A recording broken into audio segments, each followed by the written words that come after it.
Imagine you are the most powerful man in the Middle East. You sit on top of the world's largest oil reserves. You control a kingdom that sits at the crossroads of 3 continents. Every president on Earth takes your call. Every billionaire on the planet flies to your city. Leaders come to you. Deals come to you. The world moves when you decide to move it.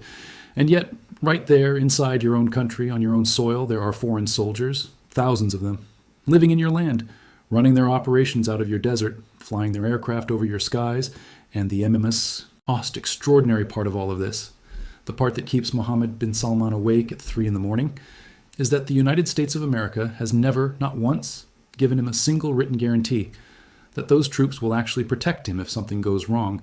That is the story you are about to hear, and it is going to change the way you see the Middle East forever. This is not a story about war. This is not a story about terrorism. This is a story about power, raw, calculated, patient power. It is about one man who looked at a relationship his country has had with America for over 80 years and decided quietly, carefully, and with surgical precision, that the terms of that relationship must change. And if they do not change, Mohammed bin Salman has already built the architecture to walk away from it entirely. The conversations have already happened. The alternative partners are already signed. The military capabilities are already being transferred. And the clock is already running. This is that story. Let us go back to where it all begins. Not in a boardroom, not in a palace, in the desert. The year is 1990. Saddam Hussein has just invaded Kuwait, and Saudi Arabia is sitting there, exposed, terrified, staring at one of the largest armies in the Arab world, lined up right on its northern border. King Fahd of Saudi Arabia does something that will H-aunt the kingdom for the next 3 decades. He picks up the phone and calls America. Within weeks, 550,000 coalition troops flood into the Saudi desert. They come with T-air tanks, their fighter jets, their Patriot missiles, their supply chains, and their way of life. And they set up inside the most religiously sacred land on earth, the land that contains Mecca and Medina, the 2 holiest sites in all of Islam. For the king, it is pure survival. For Saudi conservatives, for Saudi clerics, for millions of Muslims watching from around the world, it is a humiliation unlike anything they have ever experienced. Foreign soldiers, non-Muslim soldiers, on holy land, by invitation. One Saudi man watches all of this with absolute fury. His name is Osama bin Laden. He has just come back from Afghanistan, where he helped drive out the Soviet Union. He is considered a hero in the Arab world. He goes to the Saudi royal family personally and tells them, "Do not call America." He says, "I have 10,000 battle-hardened fighters. We will defend the kingdom ourselves. We do not need Americans on our holy soil. The Saudis say NO. The Americans arrive." And from that single moment, Osama bin Laden declares a war that will ultimately reshape the entire planet. He tells anyone who will listen that the presence of American soldiers on Saudi soil is an insult to Islam itself. He calls them occupiers. He calls it crusaders. He eventually issues a fatwa, a formal religious declaration of war against the United States. And his primary grievance, listed first above everything else, above every other complaint, above every other accusation, is this one thing. American troops are living on the Arabian Peninsula.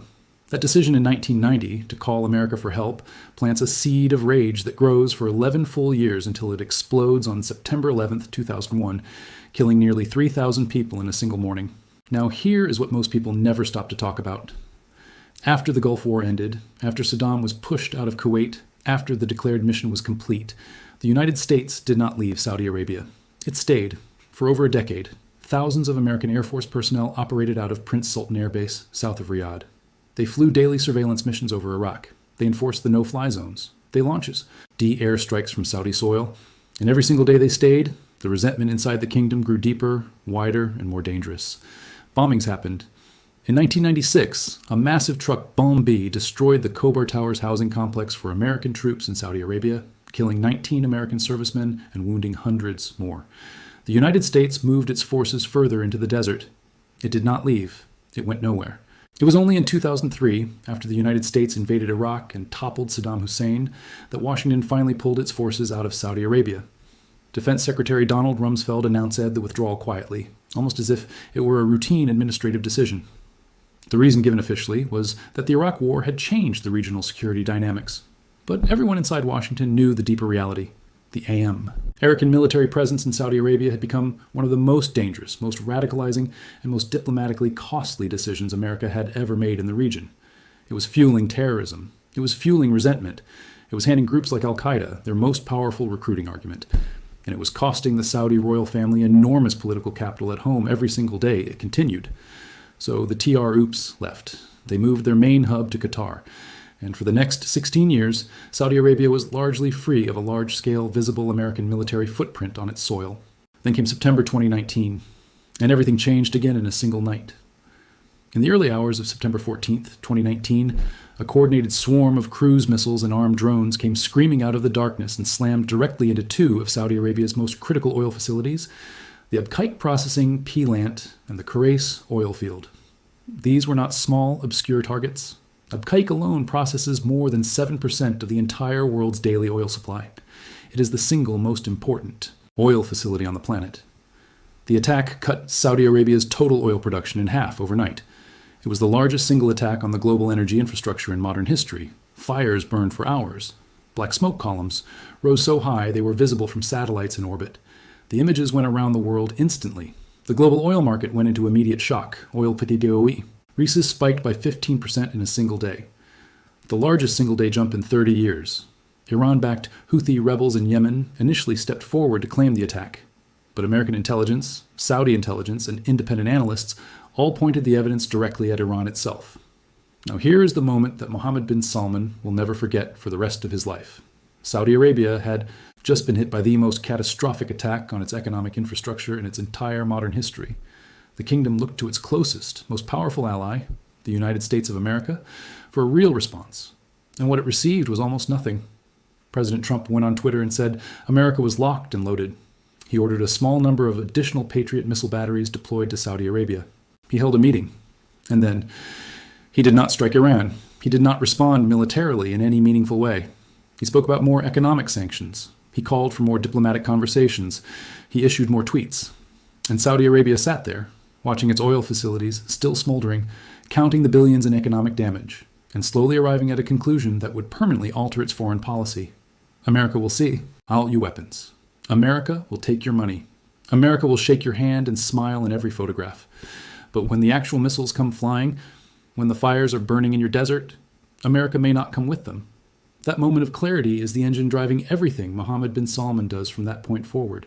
Every decision he makes after September 2019, every new partnership he builds, every deal he signs, every relationship he deepens with countries Washington considers rivals, is rooted in that one terrifying recognition. He cannot bet his kingdom on a handshake. He cannot stake his survival on a relationship that has no binding legal commitment behind it. The Aramco attack did not just damage Saudi oil infrastructure. It cracked the entire foundation of the U.S.-Saudi security relationship.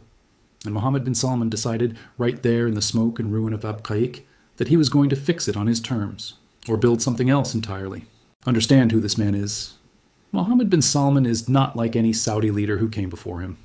The old Saudi kings were cautious, slow-moving, deeply religious, and deeply conservative in how they managed the relationship with Washington. They kept things quiet, kept things functional, never pushed too hard in public, and accepted a certain level of dependency as the cost of American protection. MBS is none of those things. He is 39 years old.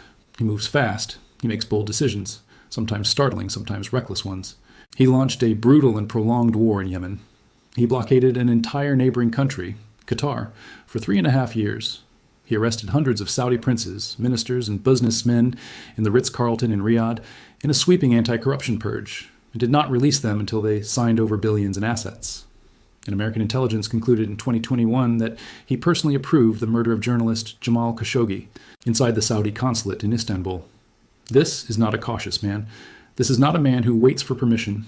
This is a man who, when he decides something must change, moves, and does not stop moving until it changes. After the Aramco attack, Mohammed bin Salman begins a quiet but absolutely systematic campaign to reduce Saudi Arabia's total strategic dependence on the United States. He does not hold a press conference about it. He does not write an op-ed. He does not make phone calls that American intelligence is supposed to intercept. He acts, he builds, piece by piece, move by move, over the course of years. He constructs an alternative security architecture, one designed to function with or without American cooperation. And the West, for the most part, watches individual pieces of this move and calls each one routine diplomacy. Taken together, they are anything but routine. The first major structural move comes in December 2022. Xi Jinping of China flies personally to Riyadh for a historic summit. This is not a courtesy call. It is not a photo opportunity. China and Saudi Arabia sign a comprehensive strategic partnership agreement that elevates the relationship between Beijing and Riyadh to its highest level in the history of the two countries. China is already Saudi Arabia's largest trading partner and its biggest customer for oil. Now it becomes something more, a strategic anchor in a world where Saudi Arabia is quietly and deliberately hedging against American reliability. The Biden White House watches this with deep unease. Relations between Washington and Riyadh sink to what American officials themselves describe, on the record, as an all-time low. Then, in that same period, Saudi Arabia does something that genuinely shocks Washington. Despite months of intense American pressure to keep global oil prices low, to squeeze Russia economica LE over its invasion of Ukraine, Saudi Arabia coordinates with Russia inside OPEC to cut oil production, not raise it, cut it. Saudi Arabia effectively chooses Russian economic survival over American foreign policy goals. American senators are furious. They demand the entire relationship be reevaluated. They threaten consequences. They accuse Riyadh of actively helping Moscow blunt Western pressure. And Mohammed bin Salman does not blink. He does not call an emergency summit to repair things. He holds the cuts in place because he can. Then comes the diplomatic move that stuns every analyst in Washington, London, and Tel Aviv simultaneously. In March 2023, China steps in and brokers a deal between Saudi Arabia and Iran, two countries that had not had official diplomatic relations for 7 full years, two countries that had been on the edge of open armed conflict, two countries representing the opposite poles of the most dangerous sectarian divide in the Middle East. They shake hands, they restore ties, they agree to reopen embassies. And it is not America in that ruka. Emma, when history gets made. It is China. That single event communicates something that no press statement ever could. Saudi Arabia is telling the world in the clearest possible language that it can shape the future of the Middle East without American involvement, that it has other partners, that it has other tools, that it is no longer a client, it is a player. Now here is where the story tightens and becomes truly urgent. Because while all of this geopolitical repositioning is happening, there is a very specific and very practical military question sitting right in the center of everything. American troops are back in Saudi Arabia. They returned in October 2019, just weeks after the Aramco attack, when the United States sent 2,000 additional soldiers and deployed B-1B bombers, F-22 stealth fighters, and Patriot missile batteries to Prince Sultan Air Base. By 2025, approximately 2,700 American service members are stationed at that base, south of Riyadh. They are not a symbolic presence. They are a real, operational, strategically, high significant military force, and every single day they are there without a binding legal commitment from Washington to defend Saudi Arabia. If attacked, Mohammed bin Salman sits with a question that has no clean answer. What exactly is this relationship? And what will America actually do when it matters? That question becomes the central tension of the entire U.S.-Saudi relationship through 2024 and into 2025. Saudi Arabia pushes, and pushes hard, for a AFO, Armal, binding mutual defense pact with the United States. Not another arms deal. Not another nice joint statement calling the two countries strategy IC partners. A real legal treaty, the kind that obligates America to respond militarily if Saudi Arabia is attacked. The same kind of ironclad commitment Washington makes to its NATO allies. The kind of guarantee that transforms a relationship from something you hope will work into something you can bet your life on.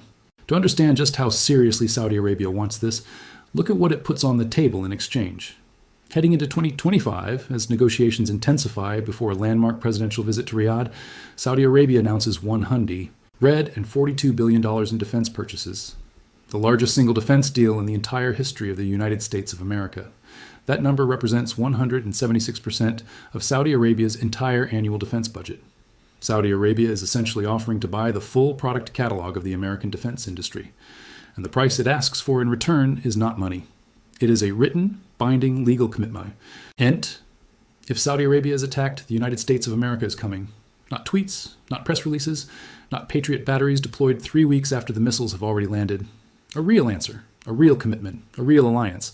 When President Trump arrives in Riyadh on May 13, 2025, the reception is unlike anything the kingdom has staged in years. Streets are lined with ceremony. The summit brings in Elon Musk, Sam Altman, Larry Fink, and the most powerful business leaders in the world. Saudi Arabia announces a pledge to invest $600 billion into the American economy, with a potential path to $1 trillion. The energy in the room is historic. The arms deal gets SI. Gned. The White House calls it the largest defense cooperation agreement in American history. The photographs are spectacular. The headlines are enormous. For a single day, the relationship looks like it is back. Stronger than ever, warmer than ever, richer than ever. But read the fine print. Look past the ceremony. The binding mutual defense treaty, the formal legal commitment to treat an attack on Saudi Arabia as an attack on the United States, does not get signed. The ironclad guarantee MBS came for is not on the paper. Saudi Arabia gets the weapons. Saudi Arabia gets the investment moment. But it does not get the one thing it actually fundamentally needs, the written promise. And that gap between what was received and what was required becomes the fault line along which everything quietly continues to strain. Mohammed bin Salman does not make a scene about it.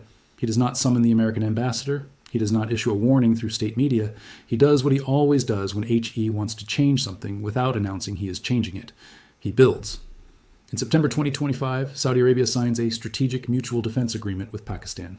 Pakistan is not a small partner. Pakistan is a nuclear armed state. It has one of the largest standing armies in the entire Muslim world.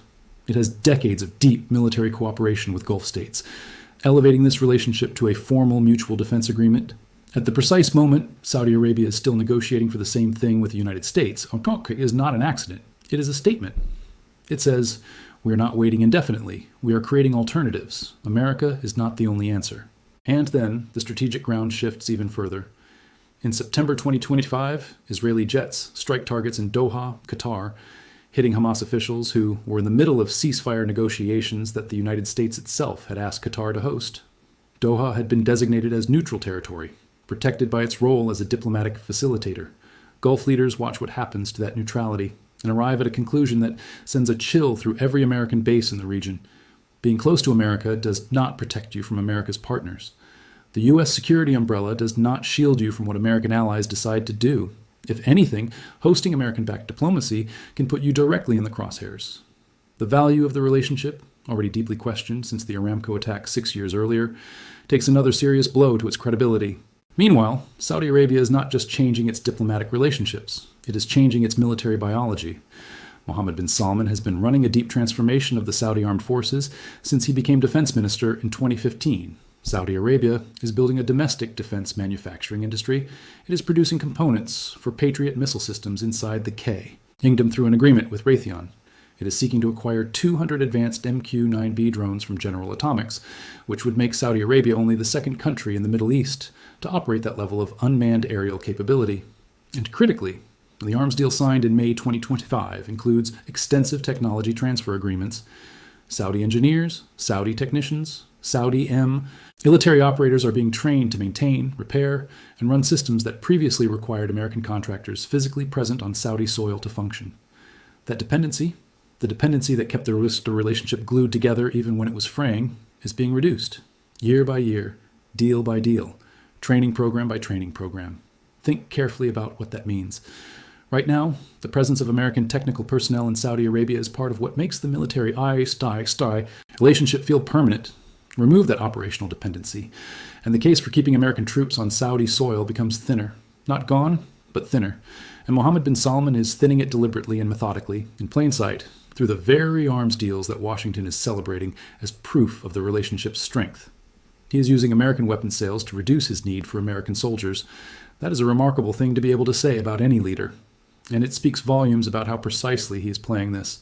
Compare all of this to what Saudi Arabia actually received from America in its darkest recent moments. In September 2019, the Aramco attack, America sent hardware in strong language and did not strike back. In 2021, at the height of Houthi missile and drone attacks hammering Saudi cities on a near-weekly basis, President Biden imposed a ban on offensive withdrawal, EPON sales to Saudi Arabia over concerns about civilian casualties in Yemen.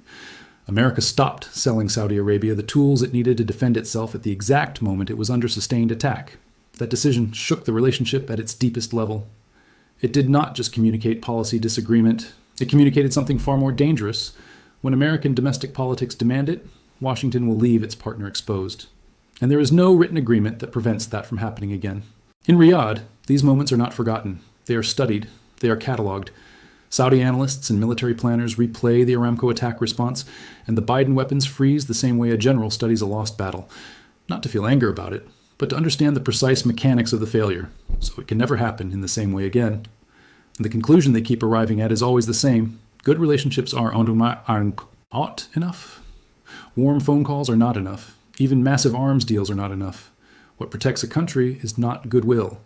It is binding, legal, documented obligation. The kind that does not bend when a new president is elected. The kind that does not disappear when domestic opinion shifts. The kind that is written down and signed and enforceable. Saudi Arabia does not have that with America right now, and Mohammed bin Salman has decided, permanently and without sentimentality, that his kingdom is not going to remain in that position forever. What does Mohammed bin Salman actually want from all of this? Strip away the diplomacy. Strip away the billion-dollar deal numbers. Strip away the ceremonial visits and the photo opportunities. And it reduces to three things. First, a binding written defense treaty, not a partnik. Our ship document, not a strategic framework agreement, a real legal obligation that says if Saudi Arabia is attacked, the United States military will respond. Second, access to the most advanced military technology in the world, including, eventually, the F-35 stealth fighter jet, which remains the most capable combat aircraft ever built, and which no Arab nation has ever been permitted to own. Third, American support for a Saudi civilian nuclear program that includes the right to enrich uranium domestically, giving the kingdom a long-term energy capability that is not dependent on oil fields or foreign approval. These three demands are not disconnected. Together, they represent a single coherent goal: the ability to survive, defend the kingdom, and project regional power without being permanently dependent on the goodwill of any single foreign partner. In November 2025, Mohammed bin Salman travels to Washington, only his second visit to the American capital in 7 years. He is received with full ceremonial honors. The relationship looks warm. Deals get signed. The conversation about a formal security pact continues at length. And when he flies home, it is clear the relationship is in better shape than it was under Biden. Genuinely warmer, genuinely more productive. But the binding defense treaty is still not on paper. The American troops at Prince Sultan Air Base are still there without a legal framework that fully defines what they are committed to do. And MBS lands in Riyadh knowing exactly where things stand. Here is the truth that almost no one says plainly. The United States needs those troops in Saudi Arabia more than most Americans are aware. Prince Sultan Air Base is not a symbol. It is a critical, irreplaceable node in the entire American military architecture across the Middle East.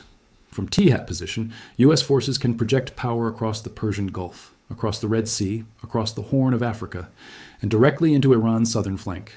With over 40,000 American servicemen, Burrs deployed across the broader Middle East and a U.S. military buildup against Iran. Intensifying through early 2026, Saudi Arabia's geography is not optional. It is essential. Losing access to Saudi bases would force an enormous and painful restructuring of America's entire regional military posture. And Mohammed bin Salman knows this with perfect precision. That is the leverage. That is the card he holds in both hands. The American troops at Prince Sultan Air Base are not simply a security asset for Saudi Arabia. They are, in a very real and practical sense, America's stake in the relationship, a reason Washington cannot afford to let things fall apart. As long as the United States needs that base, it has a powerful incentive to keep Saudi Arabia satisfied. And as long as Washington continues to offer everything except the one thing MBS is actually asking for, the relationship stays in a state of productive but dangerous tension, useful enough to maintain, unsatisfying enough to keep building alternatives around. There is no public countdown. There is no formal ultimatum with a date attached. Mohammed bin Salman does not operate that way. But for anyone who understands how Saudi's strategic behavior actually works, the signals are unmistakable. Every new partnership deepens the alternative architecture. Every technology transfer reduces operational dependency.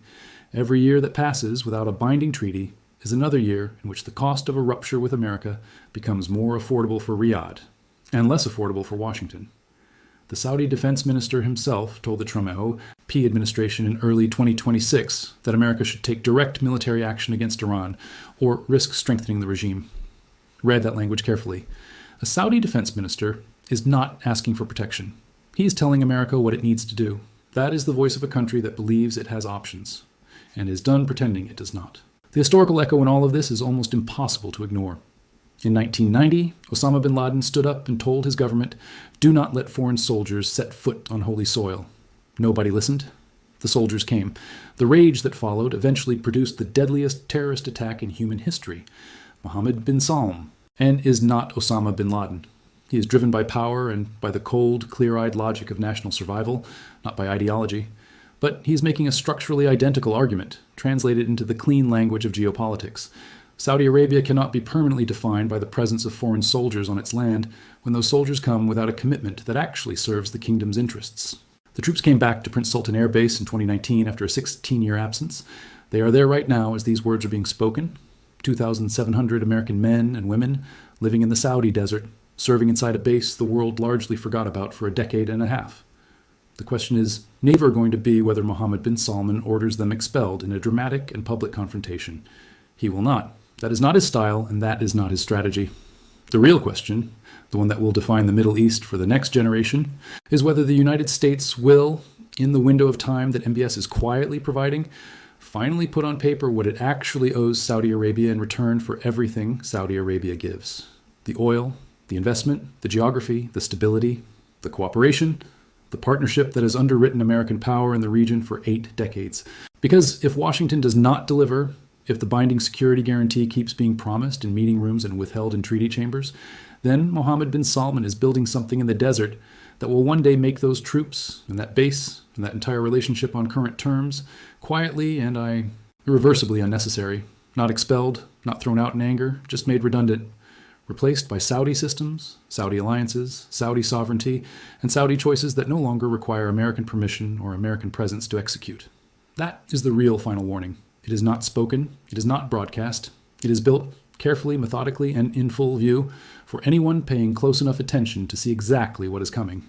The clock is running, the architecture is rising, and the most consequential security relationship in the modern Middle East is approaching a decision point that neither side can afford to get wrong, and both sides know it. What makes this moment different from every previous tension in the US-Saudi relationship is the irreversibility of what is being built. Every previous crisis, the 1973 oil embargo, the aftermath of September 11th, the Khashoggi murder, eventually passed. The relationship absorbed the shock, adjusted, and continued. But what Mohammed bin Salman is constructing right now is not a reaction to a single crisis. It is a structural redesign. He is not renegotiating the terms of the relationship in anger. He is engineering Saudi Arabia's long-term capacity to exist at full strategic power with or without American partnership at its center. Domestic weapons manufacturing does not get unbuilt. Technology transfer, do not get returned. Mutual defense agreements with Pakistan do not simply evaporate. Chinese trade relationships that account for the majority of Saudi oil revenues do not quietly shrink back. These are permanent changes to the foundation of Saudi strategic power. And once that foundation is solid enough, once Saudi Arabia can sustain itself, defend itself, and project power on its own terms, the question of what America offers and what America withholds becomes a very different conversation than it is today. That is the endpoint Mohammed bin Salman is building toward, quietly, patiently, without ever once raising his voice,